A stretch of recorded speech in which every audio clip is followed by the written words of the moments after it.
तो हेलो दोस्तों, आपका स्वागत है आपके अपने चैनल स्पेशल एजुकेटर भारत में। तो दोस्तों, इस वीडियो में आज हम ईवीएस के क्वेश्चन आंसर जो की पॉइंट्स हैं, जो वीडियो का जो पाठ्य सार है, जो उसका सारांश है, जो हमने जो सोल का है ना, सोल में जो ईवीएस की बुक है उसके जो निचोड़ आप कह सकते हैं, उसका निचोड़ हमने एक तैयार कर रखा है। तो आप देख सकते हैं। अगर आप चैनल पर नए हो तो चैनल को सब्सक्राइब कीजिए, लाइक कीजिए, शेयर कीजिए। तो आज हम इस वीडियो में ईवीएस के जो मेन टॉपिक्स है ना, जो सोल में जो सेमेस्टर की बुक में है जो ईवीएस का, उसको आज हम कवर करेंगे। तो बने रहिए हमारे साथ, चलते हैं। तो दोस्तों, पर्यावरण का तात्पर्य होता है हमारा चारों ओर का आवरण। ठीक है, पर्यावरण का तात्पर्य होता है हमारे चारों ओर का आवरण। पर्यावरण का अर्थ होता है उन भौतिक दशाओं तथा परिस्थितियों से है जो हमें चारों ओर से घिरे, मतलब चारों ओर से किए हुए हैं, चारों ओर से घिरे हुए हैं। पर्यावरण, साधारण शब्दों में पर्यावरण का तात्पर्य हमारे आसपास का वातावरण ही है। पर्यावरण का अर्थ होता है कि हमारे आसपास का वातावरण ही पर्यावरण कहलाता है। ठीक है। इन्वायरमेंट शब्द फ्रेंच भाषा के इन्वायरनल शब्द से बना हुआ है, जिसका अर्थ होता है घिरा हुआ या घेरना। इन्वायरमेंट है शब्द जो वो फ्रेंच भाषा के इन्वायरनल शब्द से लिया गया है, जिसका अर्थ होता है घेरना। पर्यावरण का अध्ययन बहुशास्त्रीय प्रकृति। ठीक है, पर्यावरण का अध्ययन एक बहुशास्त्रीय प्रकृति का विषय है। पिछले कुछ समय में इसका विकास विज्ञान के रूप में हुआ है। ठीक है, जैसे कौन कौन से शाखा में हुआ है? बहुशास्त्रीय इन्हीं को बोलते हैं दोस्तों, बहुशास्त्रीय इन्हीं को बोलते हैं। ठीक है, ये सारे बहुशास्त्रीय हैं। ठीक है, बहुशास्त्रीय,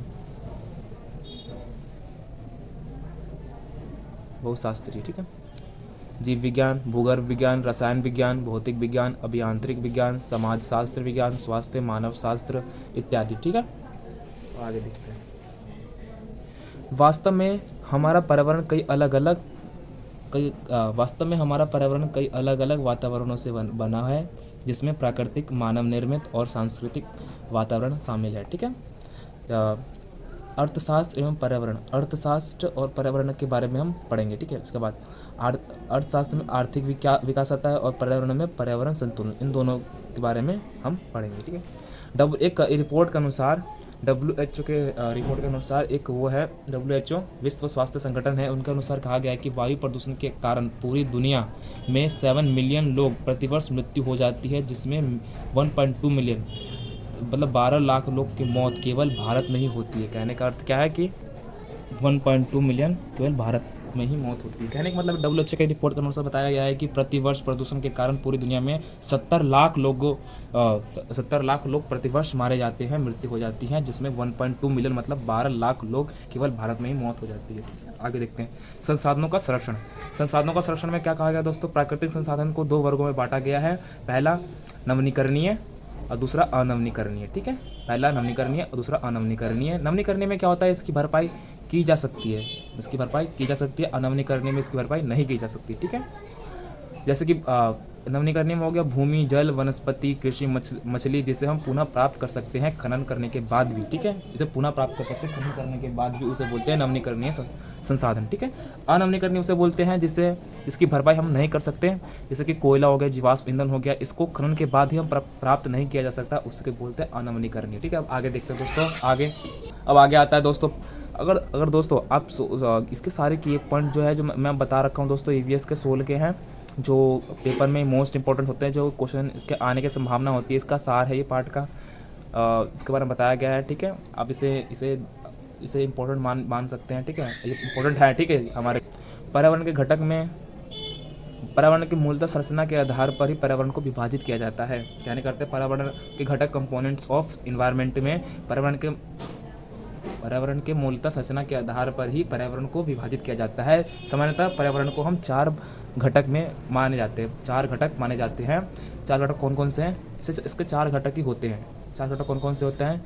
एक वायुमंडल, जलमंडल, स्थलमंडल, जैवमंडल। ठीक है, ये सब पर्यावरण के घटक है। ठीक है, पर्यावरण के घटक है ये। ठीक है, वायुमंडल में क्या आता है दोस्तों? अब वायुमंडल में पृथ्वी के चारों ओर से घिरा हुए वायु के विस्तृत फैलाव को वायुमंडल, एटमॉस्फेयर कहते हैं। ठीक है, पर्यावरण के घटक में वायुमंडल होता है जो पृथ्वी के चारों ओर से घिरे हुए वायु के विस्तृत फैलाव को वायुमंडल कहते हैं।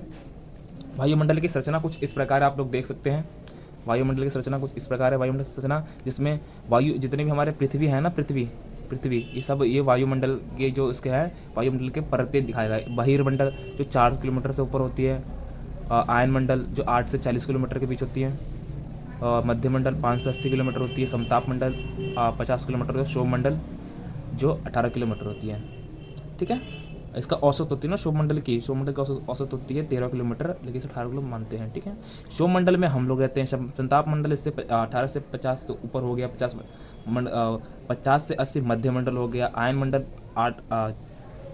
80 से लेकर 400 तक, बहिर्मंडल 400 से ऊपर। बहिर्मंडल में आता है ब्रह्मांड जो 400 अंतरिक्ष आते हैं। आयन मंडल में भी जो पृथ्वी के ऊपर होता है ना 400 किलोमीटर, उसे बोलते हैं। मध्यमंडल 50 से 80 किलोमीटर, ये पृथ्वी के ही परतें होती है ना, वायु के परतें, उसे बोलते हैं। ठीक है, पृथ्वी पर नाइट्रोजन 78% होता है, 78.8% होता है। ऑक्सीजन होता है 20.95% होता है। CO2 मतलब कार्बन डाइऑक्साइड होता है 0.036% होता है। ठीक है, और अदर गैसेस होती है ना 0.93% होती है। ठीक है, अब आगे देखते हैं दोस्तों।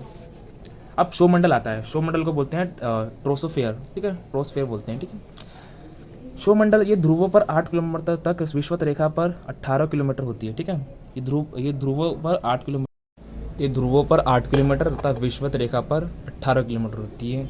इसकी ऊंचाई होती है 165 मतलब 165 मीटर ऊंचाई पर एक डिग्री और 1 किलोमीटर पर 6.4 डिग्री तापमान गिर जाती है। शोभमंडल में क्या होता है कि मतलब 165 मीटर ऊंचाई पर 1 डिग्री सेल्सियस कम हो जाती है, 1 किलोमीटर की ऊंचाई पर 6.4 डिग्री तापमान गिर जाती है। सभी वायुमंडल घटनाएं जैसे कि बादल, आंधी, तूफान, वर्षा, ये सब इसी मंडल में होती है, ट्रोपोस्फेयर में होती है, शोभमंडल में। ठीक है, इसमें संवहन मंडल, इसे संवहन मंडल भी कहते हैं। शोभमंडल को संवहन मंडल भी कहते हैं। इसमें जैविक क्रियाएं के लिए महत्वपूर्ण होती है। अब हमारा आता है समताप मंडल। थर्ड आता है हमारा समताप मंडल।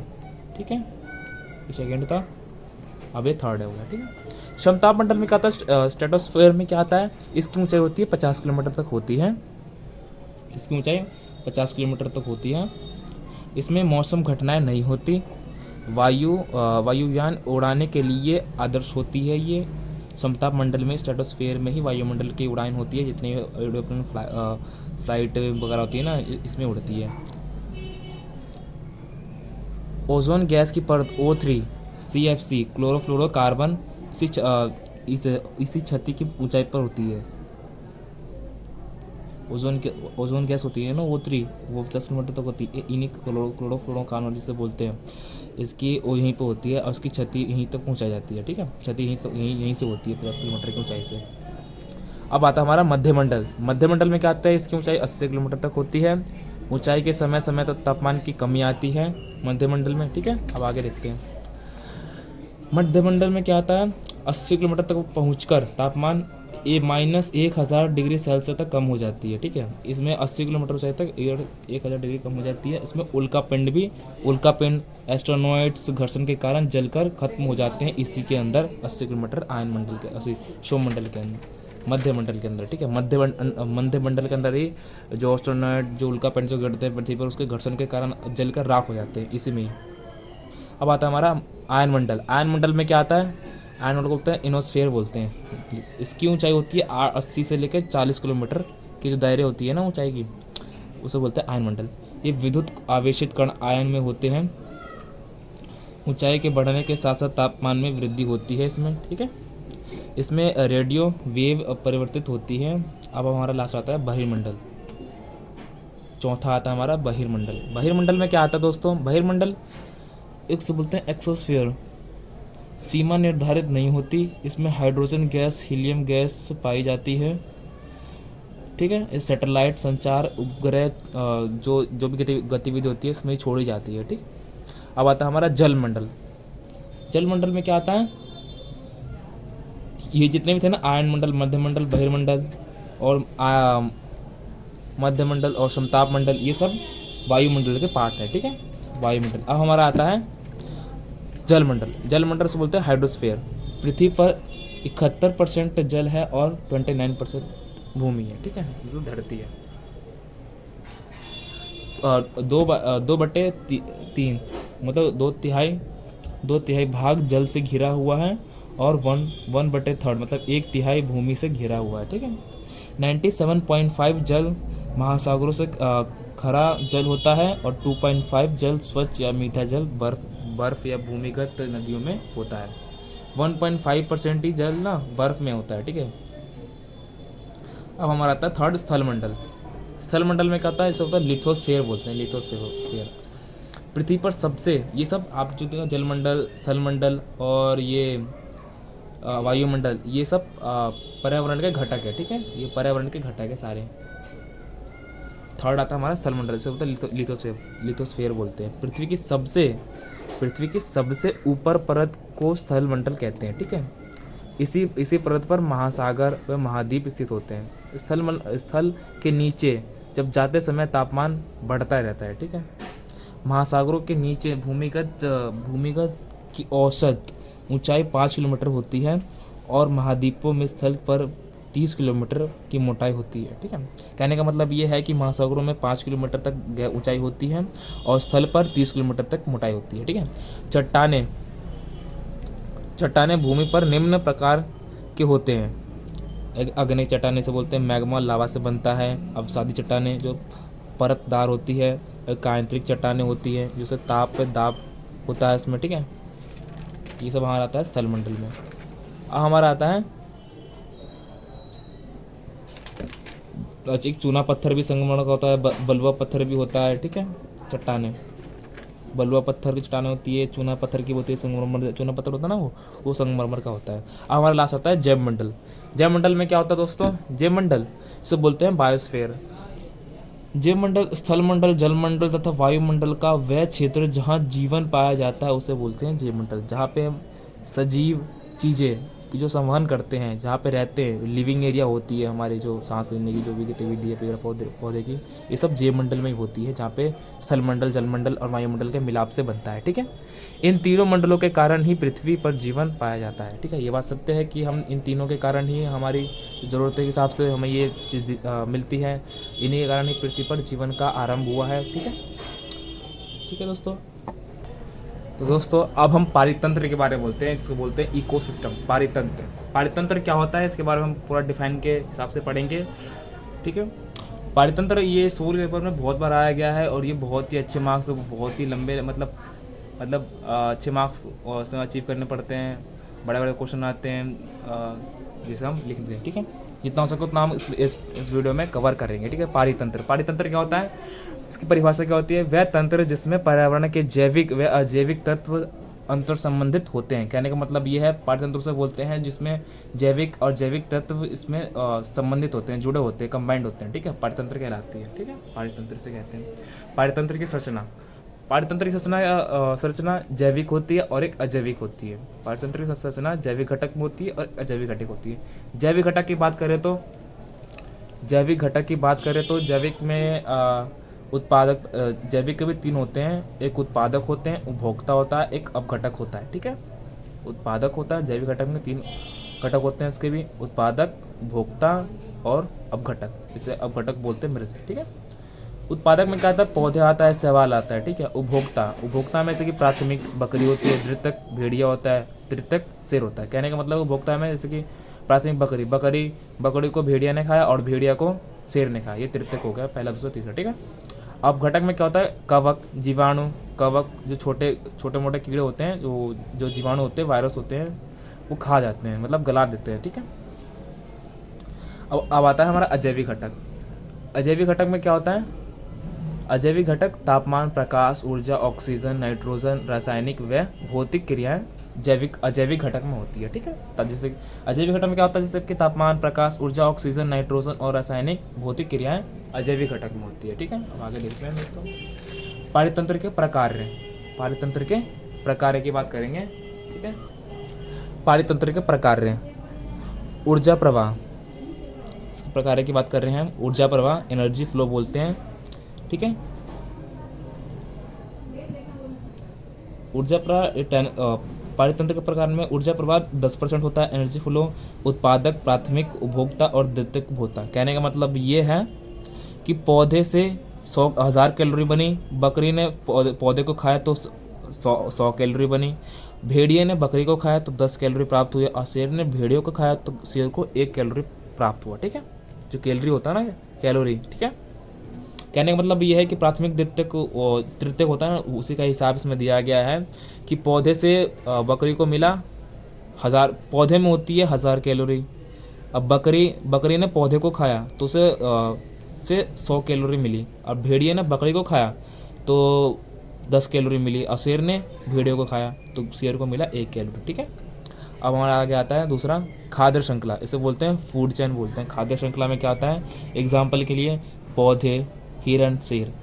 जैसे कि पौधा है, शेर ने हिरणों को खाया और हिरण ने पौधे को खाया। ठीक है, इन दोनों को बोलते हैं फूड चेन बोलते हैं। ठीक है, ऐसे ये भी हो सकता है शैवाल, मच्छर लार्वा, ड्रैगन फ्लाई, फिर मछली, फिर पक्षी।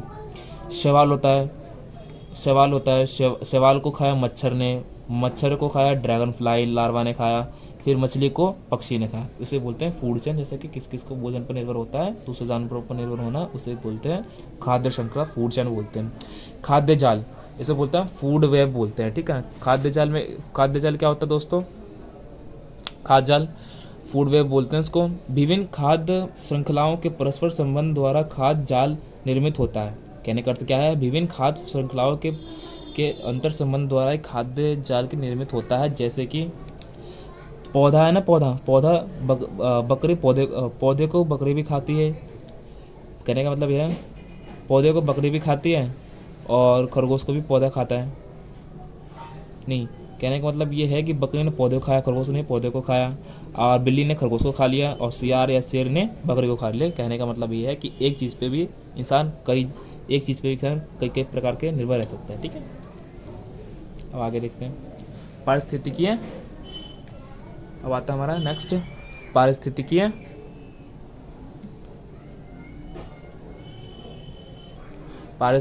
अनुक्रमण, इसे बोलते हैं इकोलॉजी सक्सेशन। ठीक है, जैविक समुदाय के साथ परिवर्तित होते रहते हैं वे जब किसी विशेष पारितंत्र में पाई जाने वाली जैव संपदा का स्थान दूसरा जैविक समुदाय ले लेता है, उसे बोलते हैं पारिस्थितिकीय अनुक्रमण।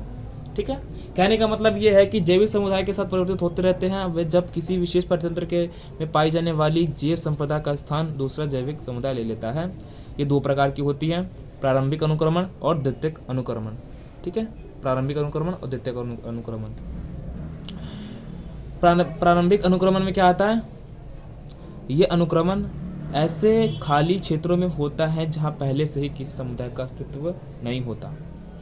ठीक है, कहने का अर्थ क्या है कि प्रारंभिक अनुक्रमण में कहा गया है वह अनुक्रमण होता है जहां पे पहले से ही किसी समुदाय का अस्तित्व ना हो, उसे बोलते हैं प्रारंभिक अनुक्रमण। ठीक है, द्वितीय अनुक्रमण में क्या आता है, द्वितीय अनुक्रमण ऐसे क्षेत्र जहां मानवीय या प्राकृतिक घटनाएं के कारण वहां की मूल वनस्पति या आंशिक पूर्ण रूप से नष्ट हो जाती है, हो जाने के पश्चात पुनः वनस्पति समुदाय का विकास होना, उसे बोलते हैं द्वितीय अनुक्रमण। ठीक है, अब हमारा आता है जैविक भू रसायन चक्र, बायोलॉजिकल केमिकल फ्लो। ठीक है, पोषक तत्वों का व अन्य लघु दीर्घ तत्वों के जैविक से अजैविक व अजैविक से जैविक प्रावस्था में परिवर्तन से पारितंत्र में पोषक तत्वों का प्रवाह चक्रीय होता है। कहने का अर्थ क्या है कि कहा गया इसमें कि पोषक तत्वों के अन्य लघु दीर्घ, जैसे कि हमारा खाने पाने का सिस्टम होता है ना, जैसे वो लघु में होता है, दीर्घ तत्व में होता है, जो जैविक अजैविक में पाए जाते हैं, या अजैविक से जैविक में परिवर्तित होते हैं, प्रावस्था में जाते हैं या परिवर्तन होते हैं, उसे में पारितंत्र के पोषक तत्वों का प्रभाव चक्रीय होता है। मतलब कि फूड चेन होता है तो चक्रीय होता है, स्पेस पे निर्भर किया। ठीक है, आगे देखते हैं। इसी अवस्था में उसमें आगे क्या कहा गया है, इसी अवस्था को जैव भू रासायनिक चक्र कहा जाता है। जैसे कि आप लोग देख सकते हैं इस चित्र में, ये पौधा है, प्राथमिक, द्वितीयक और अपघटक। मतलब पौधा है, फिर ये इसने इसको खा लिया, फिर इसको उसने खा लिया, फिर ये मिट्टी में मिल गया, अपघटक में मृत हो गया, मर गया ये। ठीक है, अब आता है हमारा गैसीय चक्र। ठीक है, गैसीय चक्र में क्या होता है दोस्तों, गैस का भंडारण वायु समुद्र में होता है, गैसों का भंडारण वायु समुद्र में होता है, जिसमें कार्बन चक्र, नाइट्रोजन चक्र होते हैं। ठीक है, कहने का अर्थ क्या है कि गैसीय चक्र क्या होता है, जो गैसों का भंडारण होता है, जैसे गैसों का इम्पोरियर होता है, मतलब उत्पादन होता है, वो समुद्रों में होता है, इसमें कार्बन चक्र, नाइट्रोजन चक्र सम्मिलित होते हैं। ठीक है। अब आता है हमारा अवसादी चक्र। अवसादी चक्र क्या होता है दोस्तों, तत्वों व पोषण का भंडारण पृथ्वी की सतह पर होती है। तत्वों व पोषण का भंडारण पृथ्वी की सतह पर होती है, उसे बोलते हैं अवसादी चक्र। ठीक है। अब हमारा आता है दोस्तों पिरामिड, पारितंत्र पिरामिड। ये मोस्ट इंपॉर्टेंट है, ये सोल के पेपर में हर बार आता है, हर बार आता है दोस्तों सोल के पेपर में पिरामिड। ठीक है, पारितंत्र, इसमें हम आपको खुल के बताएंगे। ठीक है, पारितंत्र पिरामिड में क्या आता है, एक पारितंत्र पिरामिड तीन प्रकार की होती है, संख्या पिरामिड, जीवभार पिरामिड और ऊर्जा पिरामिड। ठीक है, संख्या पिरामिड में क्या आता है, संख्या पिरामिड जीव तंतुओं की संख्या के आधार पर, संख्या पिरामिड में जीव जंतुओं की संख्या के आधार पर होता है। ठीक है, जैसे कि आप लोग देख सकते हैं, अब घटक है, फिर उपभोक्ता है, फिर उत्पादक है, इसे बोलते हैं सीधा पिरामिड। ठीक है, ये संख्या पिरामिड के दो वो है। ठीक है, एग्जाम्पल है। अब ये उल्टा पिरामिड आ गया, उल्टा संख्या पिरामिड, ये सीधा संख्या पिरामिड हो गया। उल्टा में कहते हैं जस्ट इसका अपोजिट होता है, इसका उत्पादक, उपभोक्ता और अब घटक। ठीक है, ये पिरामिड दर्शाया गया है संख्या पिरामिड का दो उल्टा। ठीक है, अब हमारा दूसरा आता है जीवभार पिरामिड। जीवभार या बायोमास पिरामिड बोलते हैं इसको। ठीक है, ये भार को दर्शाता है, कहने का मतलब क्या है, ये भार को दर्शाता है, जैसे कि स्थल पर सीधा, जैसे कि स्थल पर सीधा और तालाब में उल्टा। ठीक है, ये पिरामिड दिखाया गया आपको, स्थल पर सीधा और तालाब में उल्टा। स्थल पर 100 किलोग्राम है, 1000 किलोग्राम है। ठीक है, और फिर यहाँ पे फिर ऊपर हो गया, फिर 100, फिर 10, फिर 1 किलोग्राम। ठीक है, इसमें क्या तालाब में उल्टा होता है शैवाल, फिर जो भी प्लेटिनम होता है, फिर इसमें अनलिमिटेड होता है। ठीक है, ऊर्जा पिरामिड। अब ऊर्जा लास्ट क्या है, ऊर्जा पिरामिड। ऊर्जा पिरामिड में क्या था दोस्तों, 10% ऊर्जा का स्थानांतरण होता है इसमें, जैसे कि मैंने पीछे भाग में पढ़ा था। ऊर्जा पिरामिड 10% ऊर्जा का स्थानांतरण होता है, जैसे कि पहला देख सकते हैं उत्पादक में 1000 है, प्राथमिक में 100 है, द्वितीयक में 100 है, तृतीयक में 1 कैलोरी है। ठीक है, कहने का मतलब उत्पादक मतलब पौधे होता है ना, पौधे में 1000 कैलोरी पाई जाती है।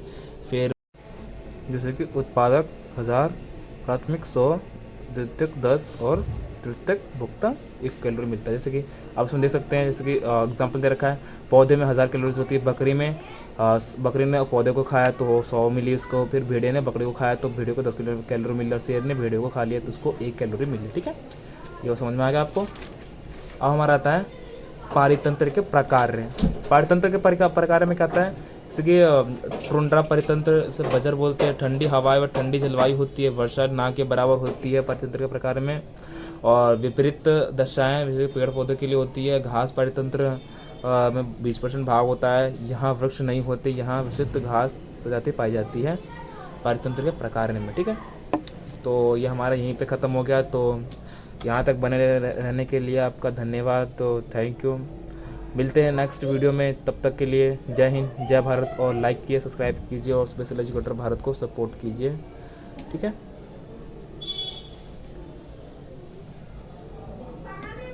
भारत को सपोर्ट कीजिए। ठीक है, सब्सक्राइब कीजिए, डू लाइक एंड सब्सक्राइब। ठीक है, जय हिंद, जय भारत।